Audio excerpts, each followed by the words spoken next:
Bonjour et bienvenue dans La Génération en question, le podcast qui vous présente qui sont les jeunes qui feront le monde de demain. Le but de ce podcast est simplement de donner la parole à la génération Z à travers différentes questions, plus ou moins classiques, mais surtout plus ou moins bizarres, pour mieux comprendre leur philosophie, leurs envies, mais également leurs rêves et leurs doutes. Et moi, c'est Laurent.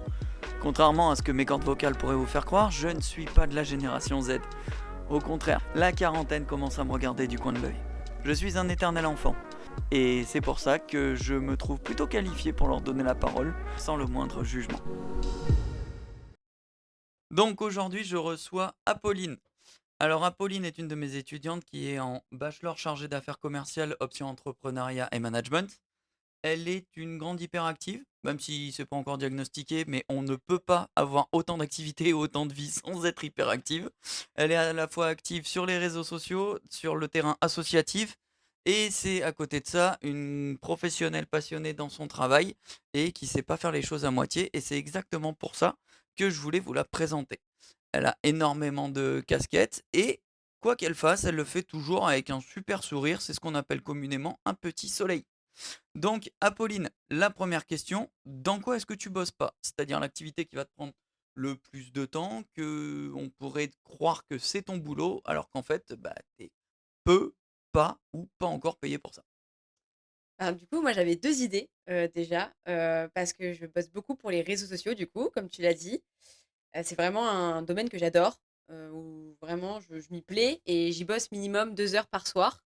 Mais je suis aussi, du coup, côté associatif parce que je suis en train de créer une association avec des amis pour, des conjoints de militaires. Donc je suis pas rémunérée pour le faire, mais ça me passionne et je peux y passer pareil, 1 heure et demie facilement le soir. Donc voilà, c'est vraiment les domaines Une que je heure et bosse. demie tous les soirs? OK, c'est quoi? C'est que tu es présidente de l'association? Alors moi, je suis secrétaire générale.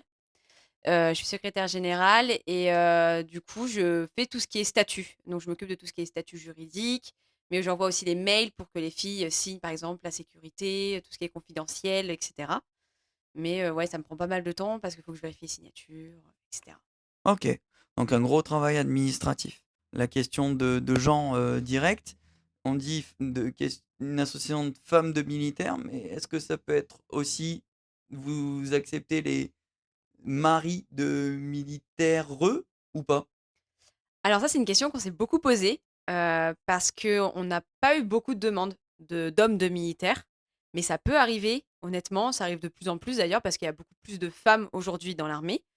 Mais on hésite parce qu'on sait qu'il y a eu des soucis dans le passé avec, des femmes et des hommes, qui étaient en France pendant que leur conjoint était en mission et suite à ça, on hésite vraiment à intégrer, ce côté aussi homme, mais je pense qu'on va le faire aussi sur le long terme parce que c'est l'avenir, quoi. Il y en a de plus en plus. D'accord, ouais, le fait que l'armée se féminise C'est ça. et du coup, le principe de cette association, c'est quoi? Alors nous, le premier but, c'est vraiment de créer comme, un peu un réseau à des conjoints, qui sont vraiment très isolés ou qui ont tendance à déménager très souvent. Parce que dans l'armée, il y a beaucoup de gens qui mutent régulièrement Mmh. et malheureusement, bah, les familles à côté, elles sont complètement délaissées, globalement par l'armée et ce qui fait un effet d'isolement, de toutes ces familles et de ces femmes et nous, notre but, c'est vraiment de casser cette tendance, de dire: «Eh ben écoutez, vous déménagez dans telle région», par exemple l'Occitanie et ben nous, on vous propose un réseau. Il y a des femmes qui sont là depuis longtemps, qui peuvent vous faire découvrir des bars, des environnements, enfin bref, plein de choses et notre but, c'est vraiment de casser cette barrière-là et vraiment dans le long terme, hein, c'est de faire une association qui soit liée étroitement avec l'armée, pour qu'on puisse faire vraiment, la relation entre la famille et l'armée. Un petit peu comme on voit dans certaines, séries américaines où au final, les familles de militaires sont quasiment dans des quartiers exprès dans certaines villes.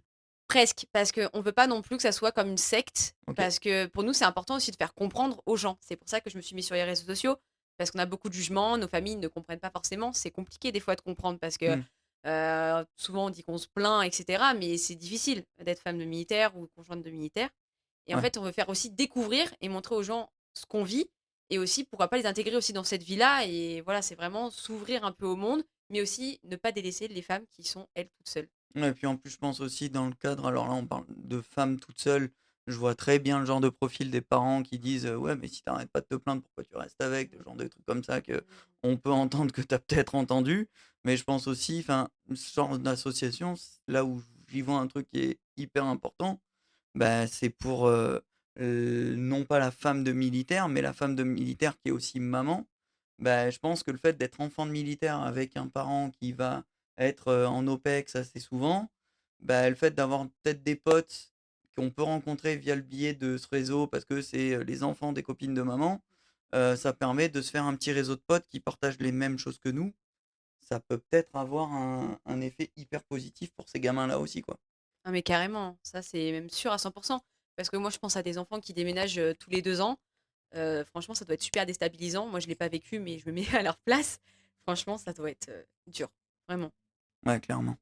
Et à côté de ça, du coup, cette activité, ça te prend pas mal de temps, donc tu dis que tu es pas mal sur les réseaux. Tu es sur quoi comme réseau pour cette activité? Alors moi je suis sur TikTok et Instagram. OK, Donc ça fait pas longtemps, ça fait 3 mois sur TikTok et ça va faire 1 mois sur, Instagram. OK. Donc moi je poste beaucoup de vidéos explicatives aussi sur l'armée de l'air parce que je suis une passionnée Mmh. et j'explique aussi, ce que je vis au quotidien, toujours avec un peu d'humour parce que, bah, c'est ma personnalité OK.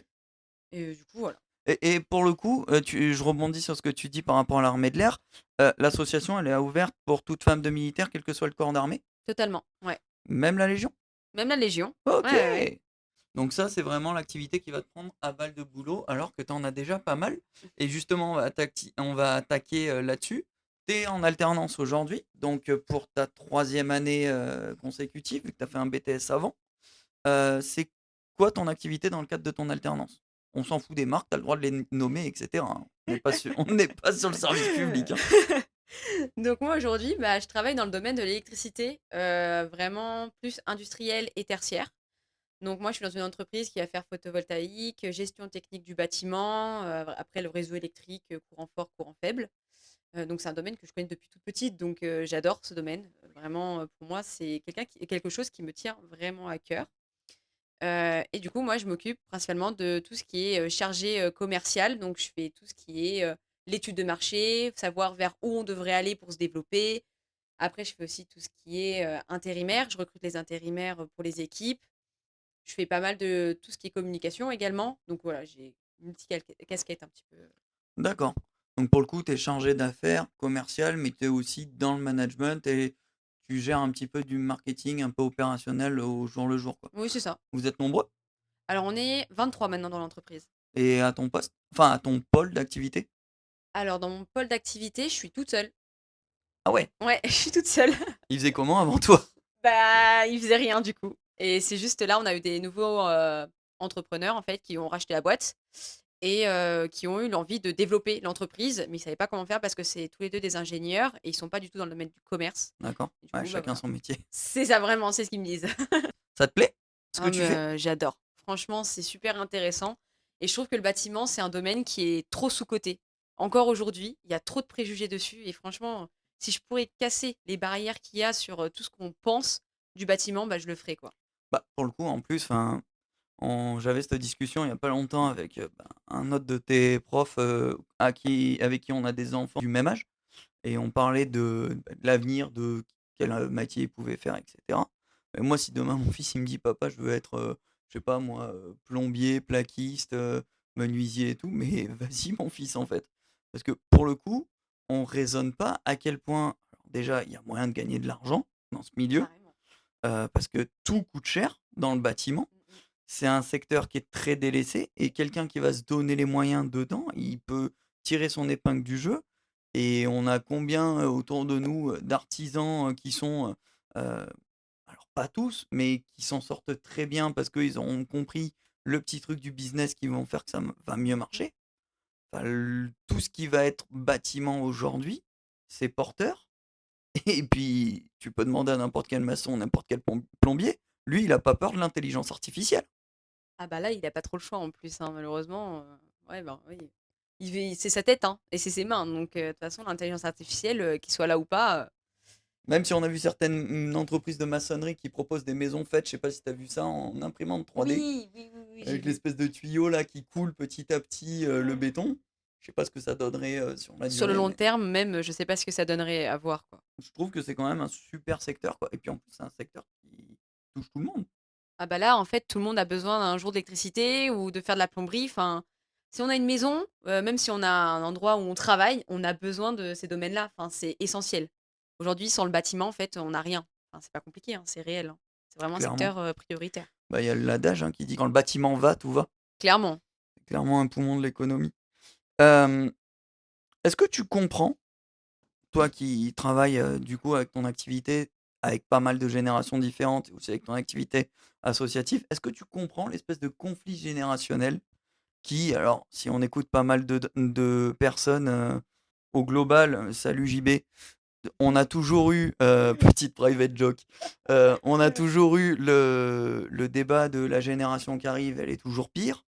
J'ai l'impression que vous, on s'acharne quand même pas mal dessus. Est-ce que tu comprends ce conflit générationnel? Alors moi, je le comprends parce que j'en ai beaucoup discuté. En fait, il faut savoir dans mon entreprise, ils sont globalement beaucoup plus âgés que moi, hein. Vraiment la moyenne d'âge, on est pas loin des 40 ans. Et toi, tu as? Moi, j'ai 23 ans. Ouais, OK. Donc je suis la plus jeune de l'entreprise. Donc moi, je suis tout le temps avec des personnes qui sont d'une autre génération. Ce qui fait que j'ai souvent l'occasion, de parler avec eux et c'est vrai qu'on a un préjugé sur nous parce qu'on est beaucoup sur nos écrans, beaucoup sur les réseaux sociaux et généralement, je trouve qu'ils pensent que quand on est sur les écrans, on bosse pas alors qu'aujourd'hui, on travaille tout le temps, en fait, sur les écrans.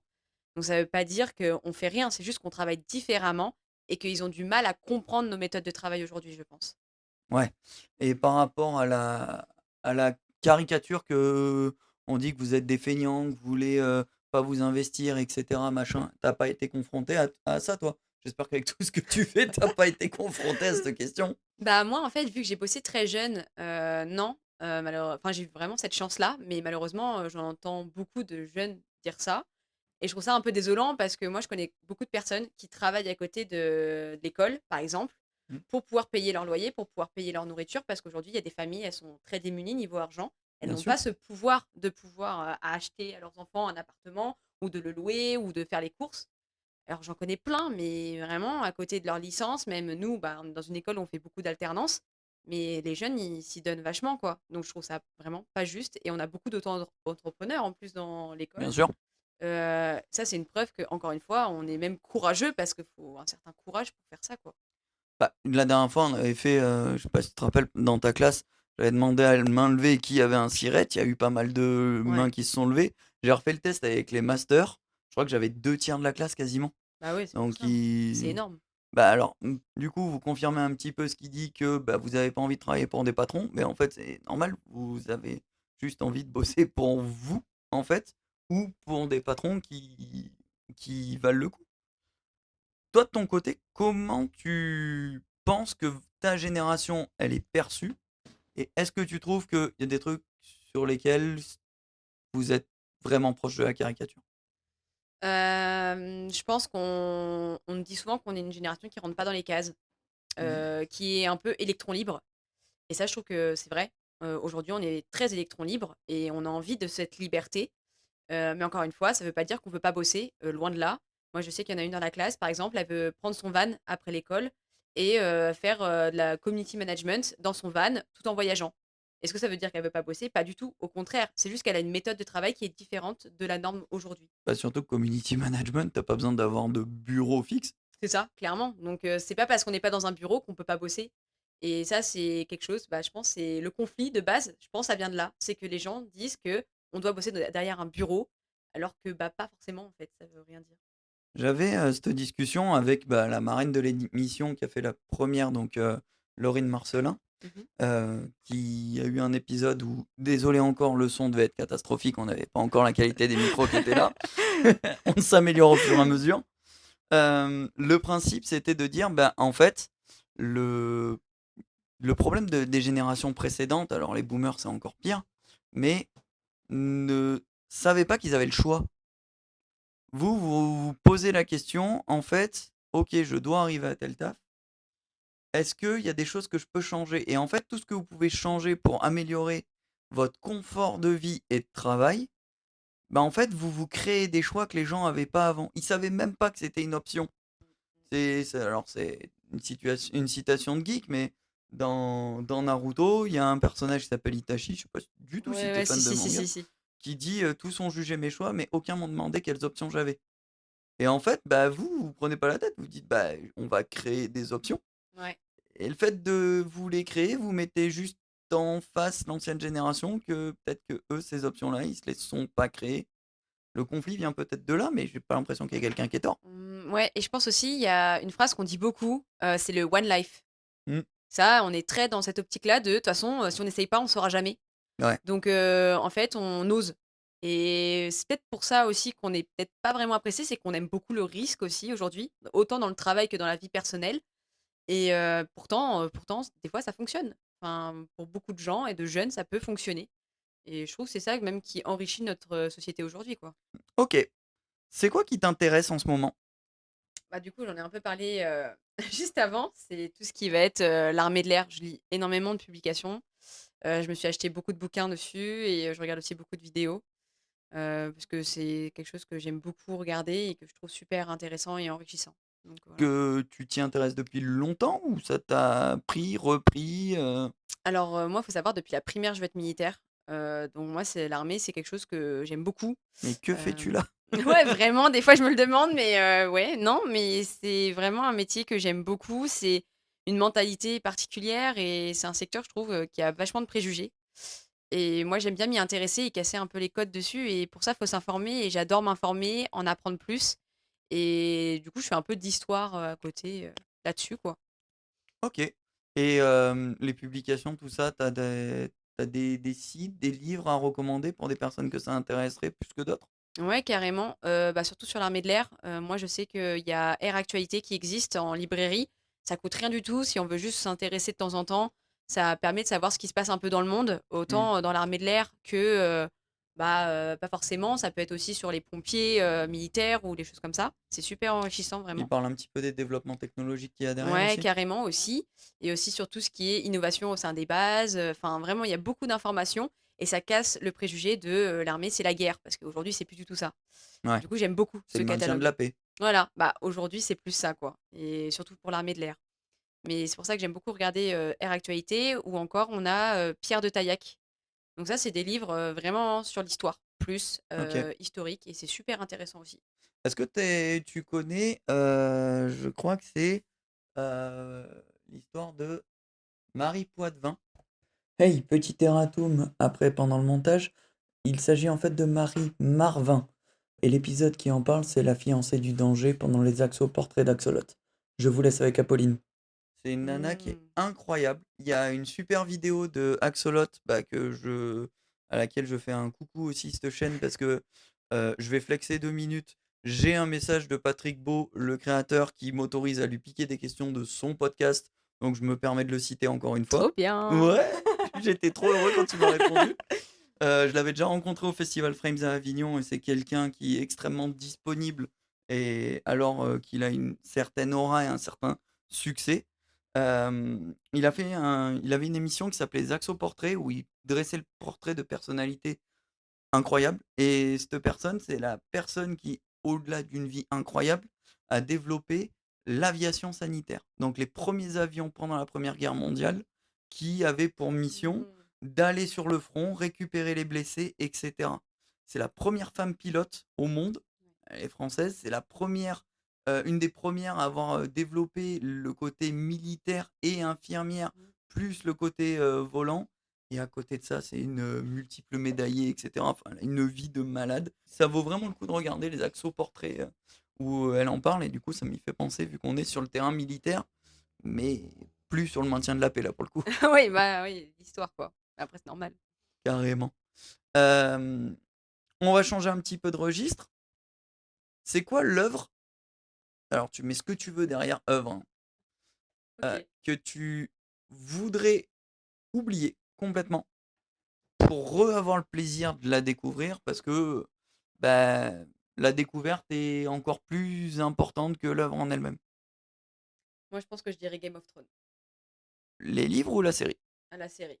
OK. Ouais, parce que moi, pour moi, ça a été vraiment mais c'était tellement incroyable comment c'était fait la série. Genre Pour vraiment, tous les épisodes 9 de chaque saison. ouais, ouais, ouais, vraiment. Non, mais vraiment cette série, je la trouve incroyable, le design, les personnages, les acteurs, enfin franchement, je pourrais la re-regarder mais pour la première fois, ce serait fou. Vraiment. Et aujourd'hui, si tu la re-regardes, En vrai, je pense que je me souviens pas de tout, donc ça me ferait quand même quelque chose. Je me souviens pas toutes les scènes, et je serais toujours, à mon avis, scotchée par les effets. Je pense vraiment et par l'histoire aussi. et alors la fin, elle est bien ou pas? Parce Pourri, pourri. Je la déteste la fin, j'avoue. j'ai pas eu la patience d'aller jusque-là, moi. Ah ouais? Ah, les séries un peu trop longues avec surtout des Ah épisodes ouais. si longs, j'ai du mal. C'est vrai que c'est long. Alors par contre, vu que le monde m'intéresse beaucoup, j'ai regardé pas mal de résumés, qui expliquaient un Mmh. petit peu ce qui s'y passait. Le personnage de Tyrion, je le trouve, incroyable. Incroyable. Pour moi, c'est, je trouve, le personnage qui représente le mieux ce qu'est l'intelligence. Ah ouais. Au-dessus d'un Doctor House, d'un Sherlock, et cetera. Parce que là où Doctor House et Sherlock, ils vont avoir ce côté, intelligence hyper, situationnelle, à comprendre le fonctionnement des choses, et Mmh. cetera. Tyrion, il a ça, mais avec en plus une intelligence interpersonnelle qui fait que il va savoir s'adapter à chacun, utiliser les faiblesses et les forces de chacun et utiliser son intérêt et ses connaissances en plus pour pouvoir berner les gens ou pas et les mettre en face de leurs responsabilités. Ouais. C'est une forme d'intelligence qui est incroyable et le fait que ce soit un personnage qui, de par son apparence physique, bah, on n'attend rien de lui. Bah, il est encore plus puissant, je sais plus dans quel épisode c'est, où en gros, il veut trouver qui est un espion de la reine. Il donne 3 versions différentes à 3 personnes et la version qu'il a en retour, bah, du coup, ça lui permet de griller quelle est la personne Ouais, en mais ça, question. c'était trop intelligent ça de faire ça. C'était fou, c'était futé. Mais il est trop bien ce personnage. Franchement, ça doit être un de mes préférés. Et là où c'est bien écrit, c'est qu'à chaque fois qu'il fait un truc comme ça, Mmh. tu te dis: «C'est à la fois très malin, mais en même temps, c'est pas compliqué». Enfin, faut juste y Ouais, faut y penser. penser quoi. Ouais, faut avoir l'idée, mais ouais, il est fou ce T'as personnage. essayé les bouquins ou pas? Les bouquins, jamais. En fait, j'aime pas trop lire tout ce qui est, livres, bah, comme Game of Thrones, un peu fantaisiste. OK. Moi, quand je lis, c'est plus des livres d'histoire, mais vraiment, je préfère regarder. Tu Voilà. pas dans le roman? Non. OK, donc tu plus sur du reportage, livre, quoi. Ouais, c'est ça. OK, du livre en reportage dans ce ordre-là, ça ira beaucoup mieux. OK, c'est quoi la réussite pour toi? Alors pour moi, la réussite, ça va peut-être être un peu bateau, mais pour moi, c'est d'être heureux. En fait, c'est d'être heureux dans sa vie parce que je pense si tu as pas de bonheur, dans tous les cas, tu pourras pas vivre pleinement, en fait, ta vie. Donc pour moi, la réussite, c'est ça. C'est de réussir à trouver quelque chose qui nous rend heureux, tous les jours, sans avoir la boule au ventre, d'être angoissé. Donc que ce soit autant professionnellement que personnellement, hein, là, ça marche pour les 2. Et ouais, pour moi, ça serait vraiment ça. C'est quoi que tu appelles être heureux? Être heureux, c'est, le matin quand tu te réveilles, tu envie de te lever, quoi. Tu as envie de commencer ta journée, tu es positif, tu as vraiment envie d'aller travailler. Le soir, tu as envie de rentrer chez toi. Tu sais que, tu vas pouvoir parler à quelqu'un que tu apprécies ou voilà, c'est vraiment être dans une sphère positive. Tu es dans un élan. Ouais, c'est ça, dans un élan constant, ouais. OK. Ça me fait penser, une vidéo que j'ai vue de Ken Kojandi où je crois que c'est chez Hugo Décrypte, quand il avait sorti la saison 2 de Bref, Ouais, où il dit, «Tu sais que tu es heureux dans une création quand le matin tu bois ton café et tu te dis: "Putain, il est bon ce café"». ouais, voilà, c'est clairement ça. Bah, voilà, c'est ça. Je pense pareil. OK, ce serait quoi la recette miracle pour y arriver à être heureuse comme ça? Bah, moi, je pense que c'est se poser les bonnes questions, mais individuellement. Moi, je sais que j'ai fait beaucoup de réorientation quand j'étais jeune, parce qu'il faut savoir qu'avant, j'étais en biologie. J'ai fait véto, après j'ai fait du laboratoire et après je suis venue en commerce parce que en fait, je m'étais matrixée dans le fait de je faisais un bac S, j'ai eu un bac S, fallait que je sois en biologie et en fait, faut pas réfléchir comme ça parce que c'est vraiment le système qui veut qu'on réfléchisse comme ça. Bien sûr. Et moi, je pense qu'il faut plus se dire: «Moi, je suis quoi? Je suis quelqu'un comment au quotidien?» Et moi, j'ai vu que j'étais quelqu'un qui avait besoin de diriger, qui avait besoin de toujours avoir, une espèce de ouais, de diriger, de savoir ce que je sais ce que je veux. Je voulais, vraiment, donner, tout ce qui était le commerce et cetera. Je savais que j'avais des capacités dedans, mais je voulais pas vraiment le voir à cause de, bah, ce bac et en se posant des bonnes questions et même en parlant à mes proches de comment je me comportais, j'ai su me dire: «Mais en fait, qu'est-ce que je fous en laboratoire? Là où je suis derrière un bureau, à rien foutre de mes journées, à mélanger des, solutions» et c'est comme ça que j'ai réussi à être heureuse aujourd'hui, quoi. Mais il faut juste sortir du système et réussir à se poser des bonnes questions, je pense. Je trouve que tu as résumé, pas mal de choses d'une question importante qui est jamais posée, notamment aux jeunes, ados qui sont en train de stresser, là on est en quoi? On est au mois de novembre, super les gars. Dans pas longtemps, il y a Parcoursup qui arrive. C'est ça. Bienvenue la boule au bide. Quand tu sais que maintenant on demande à des gamins en fin de seconde, c'est quoi les options que tu veux? Choisis maintenant, t'en supprimes une l'année d'après. Enfin, pour moi, c'est un vecteur de stress incroyable qui n'apporte rien du tout. Clairement. Mmh mh. Et en fait, la question qu'on leur pose jamais, c'est pas: «Qu'est-ce que tu veux faire plus tard?» c'est: «Qui tu veux être plus tard?» C'est ça. Mmh et mh. en fait, le travail n'est pas qui tu es. Ça doit faire partie de ta personnalité, ça doit coller avec ta personnalité, mais tu veux être qui? Mmh. Si tu veux être riche, entrepreneur, travailler beaucoup, avoir beaucoup de réseaux, avoir du succès et cetera et que tu es prêt à pas compter tes heures et que bah, OK, il y a certaines orientations qui peuvent t'amener à ça. Après, on va voir ce que tu veux faire derrière parce que ça, tu peux y répondre avec plein de trucs différents. Ouais. Et Mmh mh. pourquoi il faut forcément que tu sois bon dans la matière qui correspond à ça, alors qu'en fait, beh, il y a aucun rapport entre être bon dans une matière et être bon pour travailler dedans. C'est Ouais. en travaillant dedans peut-être que tu vas t'améliorer, que tu C'est vas clairement la ça. découvrir autrement. C'est la pratique, hein. Aujourd'hui, de toute façon, la pratique, ça fait tout, hein. Enfin, pour tout métier. C'est pour ça que je trouve que médecine, par exemple, c'est pour moi, c'est nul. La PACES, par exemple, je la trouve nulle. Nulle, nulle, Tu nulle. peux expliquer ce que c'est? Alors ouais, PACES, enfin c'était à mon époque, mais aujourd'hui c'est Tu PASS, parles déjà comme hélas. une vieille. Ouais, bah, un peu, ça remonte pour moi, ça fait vraiment 5 ans, mais ouais, c'était là maintenant c'est PASS, LAS et c'est des passerelles qui permettent d'aller en médecine. Si tu n'as pas ça, tu ne vas pas en médecine, c'est pas compliqué. C'est un gros filtre en fait. OK. C'est pour C'est filtrer la l'espèce de population. gros concours où on te demande C'est à peu ça, près tout, voir si tu as une capacité à c'est retenir ça. des trucs et tout. On te demande d'avoir un cerveau hors norme, d'apprendre des choses, mais des formules de maths inutiles que tu verras jamais en médecine. Bien sûr, Vraiment, c'est inutile. c'est un filtre. De toute façon, c'est pas compliqué, même un prof me l'avait dit, 90 tu le mettras à la poubelle. Tu apprends vraiment des choses inutiles. C'est pour Voilà. voir si tu as la capacité de retenir tout. C'est ça clairement et de casser aussi les mentalités. Enfin franchement, de casser le moral des enfants et des jeunes, moi j'ai vu des amis se briser dessus, quoi. Ouais. C'était depuis toute petite, j'en avais une, elle lisait des livres et des bouquins entiers de neurologie. Elle a fait PACES mais elle est sortie en dépression, quoi. C'est pas aussi pour vendre des préparations, de prépa au concours médecine et cetera? Ça peut aussi, mais sachant que PACES, tu que 2 chances, hein et aujourd'hui, tu plus qu'une chance, hein. Wow! Donc il y a même plus, en fait, hein. Donc en fait, ça va finir comme pour les écoles de kiné et d'ostéo, il y en a plein qui vont aller le passer, au En Roumanie. Luxembourg, en Belgique, en Roumanie en ce Roumanie. moment, ouais. Mmh OK. mh. Ou je sais que pour les kinés c'est pas et ostéo, c'est pas mal en Espagne. C'est cher. Ah, c'est cher. Ah ouais, maintenant l'Espagne, ils ont compris le truc, vraiment c'est 10 000 €, 15 000 € l'année, hein, donc faut Ouais, avoir l'argent, quoi. plus le niveau de vie à payer sur place, quoi. Exactement. Et puis vu que c'est que dans des grandes villes genre, Barcelone, Madrid ou quoi, Ouais, après il y a le loyer, tout ça, donc youpi! ouais. OK, OK. Alors d'ailleurs, je fais une petite parenthèse, du podcast, mais moi, le truc qui est en train de me rendre fou, c'est quand j'entends, ouais, les étudiants qui font en alternance, par effet d'aubaine, parce que les entreprises, elles sont payées pour et tout. Les gars, comprenez un truc, j'ai une école dans laquelle je bosse où j'ai 3/4 voire 80 de mes étudiants qui sont en alternance. S'ils sont pas en alternance, ils font pas d'études. Mmh.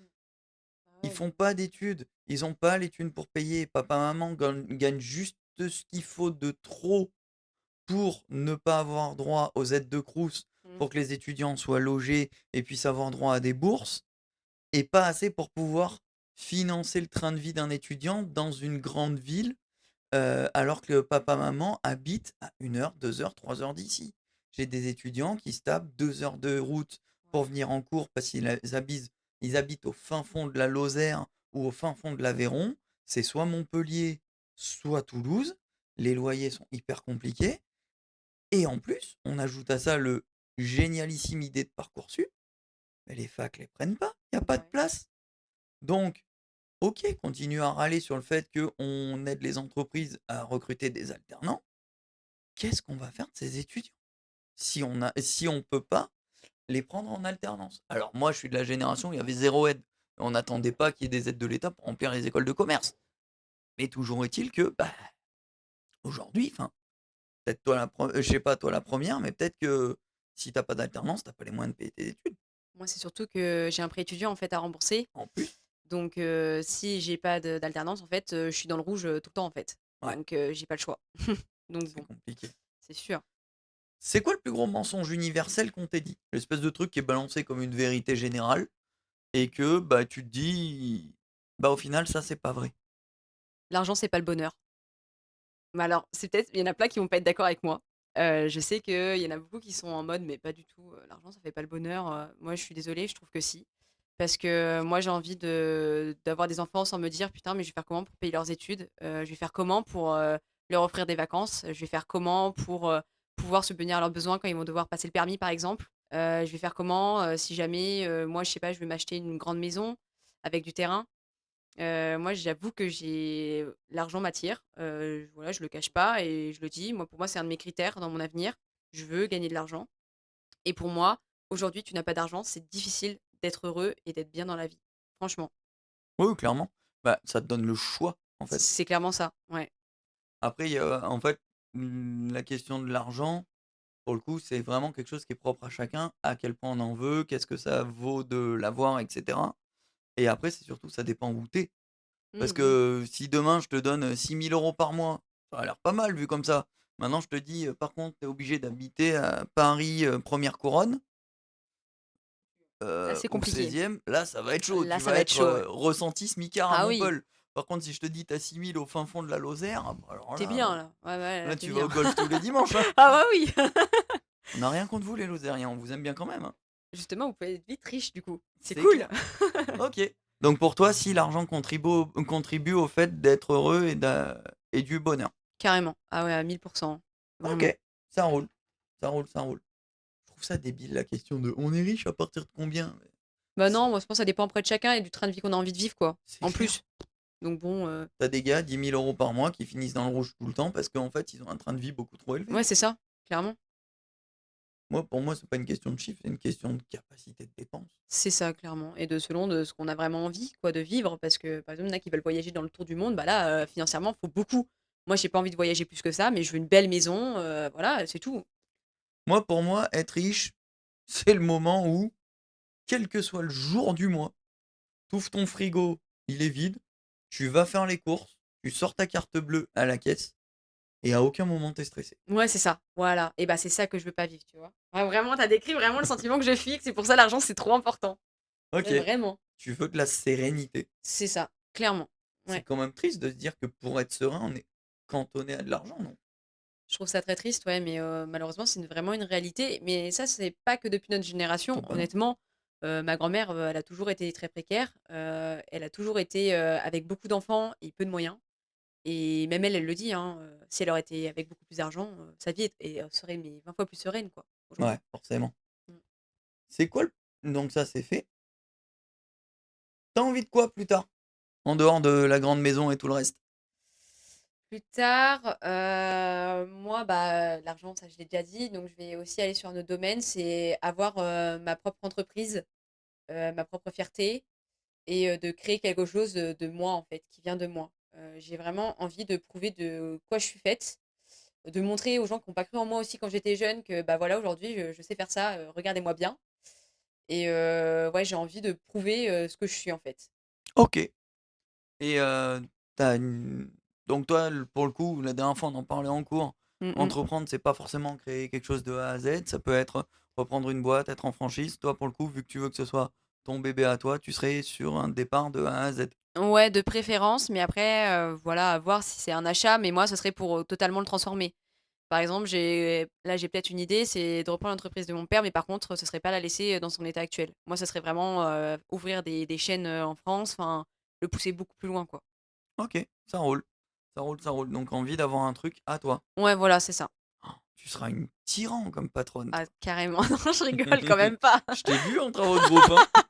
Pas du Non, tout. non, rassurez-vous, les futurs, candidats qui postuleront pour sa boîte, elle est quand même humaine, ça va. Heureusement quand même. Ben en fait, moi, j'ai remarqué un truc avec toi quand tu travailles en groupe et même pas quand tu travailles en groupe, mais quand tu travailles dans une classe. Moi, je t'ai eu dans 2 classes différentes. Quand tu travailles avec des gens, tu leur demandes de bosser au maximum, mais contrairement à beaucoup de gens qui font ça, tu as compris que vous aviez pas le même maximum et du coup, tu leur demandes pas plus. Mmh. Ça, c'est une forme d'intelligence de management qui est plutôt peu répandue. Et ça, c'est cool. Parce que le problème des bons élèves et des gens qui sont déterminés, c'est qu'ils comprennent pas qu'il y a des gens qui ont soit pas l'envie, soit pas la capacité de développer Mmh autant mh. d'énergie dans une tâche. Du coup, ça peut être frustrant. J'ai l'impression que toi, tu as une capacité de détachement sur cette question. Dire, bah, t'es à fond, c'est pas suffisant, bah, c'est pas grave. Tu fait ce que t'as pu. C'est clairement ça et j'essaie de l'adapter à tout le monde. Il y en a beaucoup que j'apprécie, cette année en plus dans la classe et je sais qu'il y en a qui ont des difficultés et j'aime beaucoup intégrer tout le monde dans le projet, peu importe leurs capacités ou leurs difficultés. Je trouve ça super important tant qu'ils ont envie et du coup, voilà. Donc j'espère apporter ça plus tard dans mon entreprise, hein, je referai un retour dessus. Bah ouais.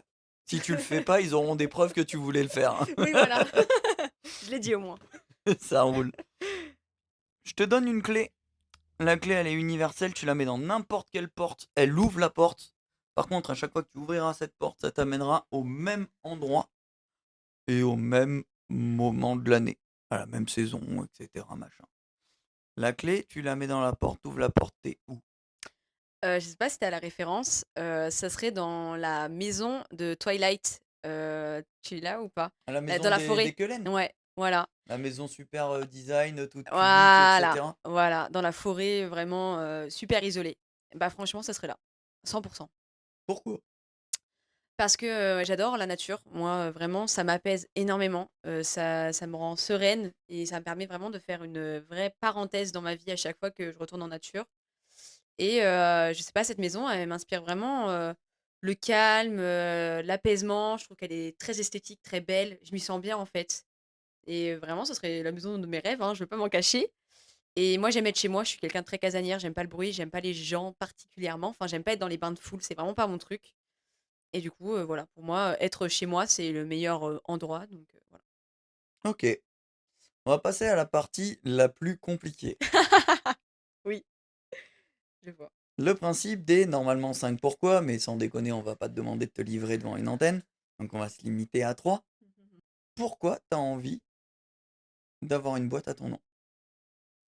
Parce que je veux prouver, à des gens qui n'ont pas cru en moi ou à des personnes qui n'ont pas voulu spécialement mon bien quand j'étais jeune, que je suis capable, qu'ils ont essayé peut-être de me rabaisser à l'époque, mais que en fait, peu m'importe. Moi, je suis debout et je vais être au-dessus d'eux, à l'avenir. C'est un peu mauvais ce que je dis, mais c'est ce que je ressens. Donc voilà, je suis honnête.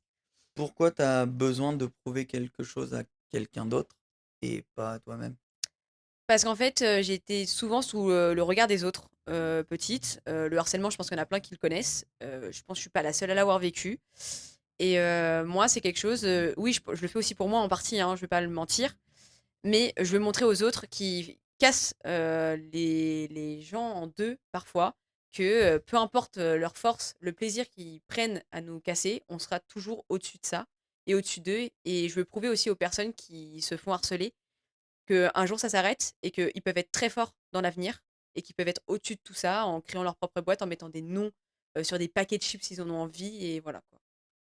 Et pourquoi tu as besoin de prouver que, bah, tu pas cassé et que tu peux passer au-delà? Prouver aussi à moi, clairement, hein. Dire aussi que moi aujourd'hui je suis toujours debout, me dire que à la fin: «Tain regarde Apolline où tu es, peut-être on t'a pris, pour n'importe quoi quand tu étais petite, mais regarde où tu es aujourd'hui, donc sois fière de toi quoi». C'est bien de s'arrêter à 3 pourquoi et pas de creuser de Oui, plus, hein? oui c'est bien. Si vous connaissez pas la technique des 5 pourquoi, c'est quoi? C'est on pose 5 fois la question pourquoi à quelqu'un de quelque chose concernant une question à la con.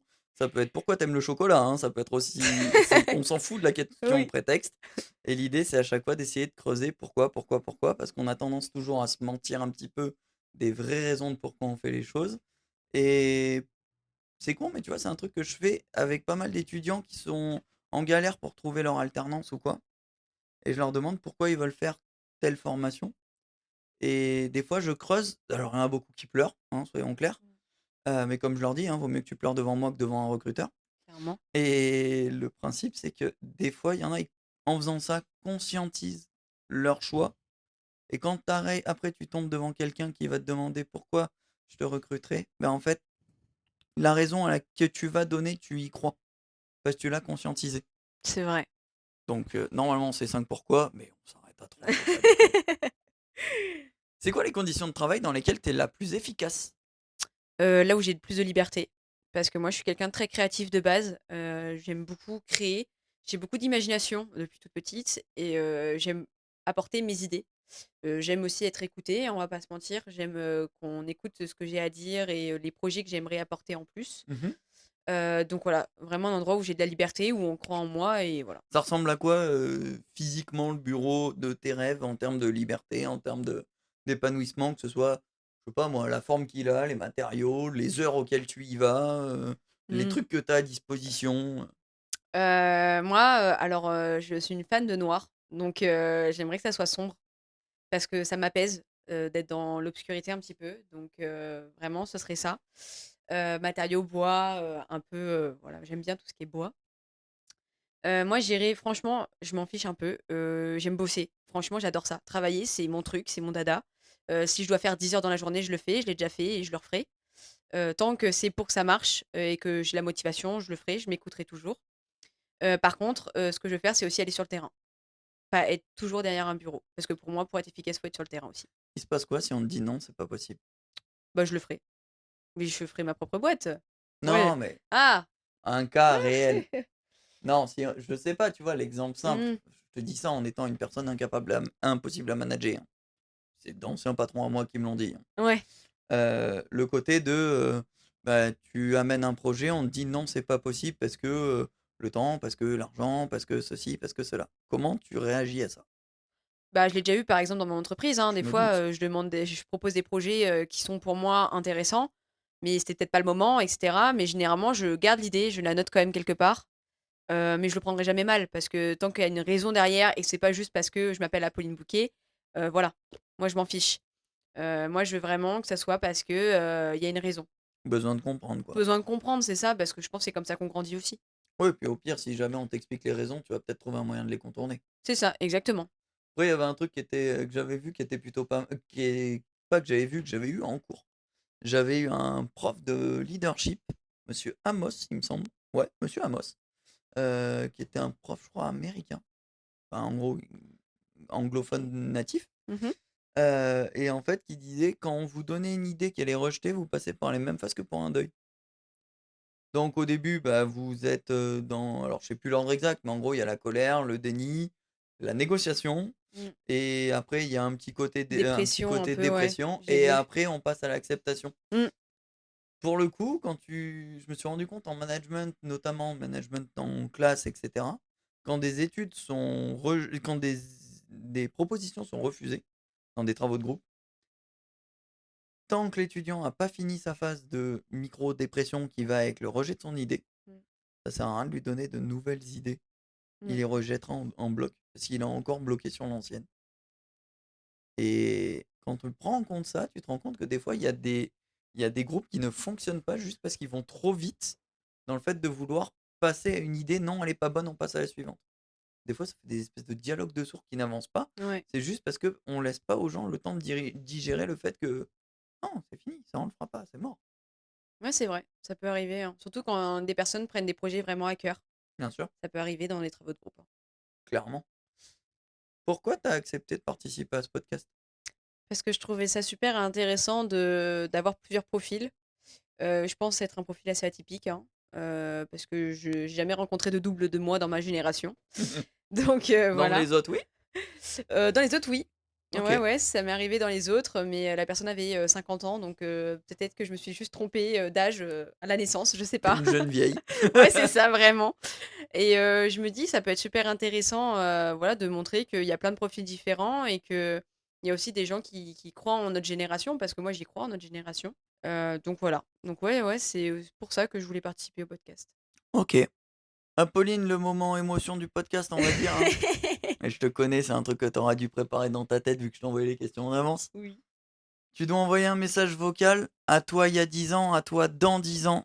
Tu recevras aucun message de retour. Tu sais juste que les messages seront reçus. Qu'est-ce que tu te dis? Bah, que la vie, elle est pas facile, elle est dure. Il y aura souvent des bas, mais il y aura aussi des hauts.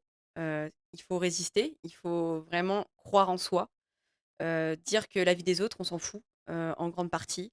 Il faut prendre juste les avis positifs ou les avis qui sont productifs et que dans tous les cas, je sais que j'ai les capacités.